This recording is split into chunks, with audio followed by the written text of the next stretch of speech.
Давай. Шаг вперед, шаг назад. Вот так. Раз, два, три, четыре. Ножка.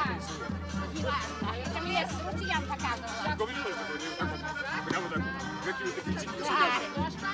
Опа, ножку стекай. Но у них почему-то, у них колено по-другому. У них это третье колено.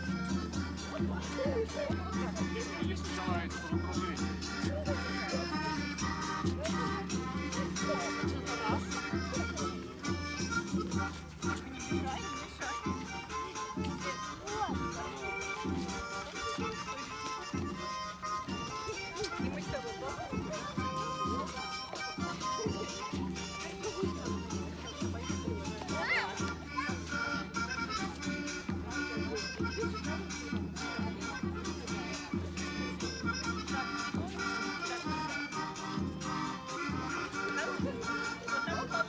Давай, Танечки.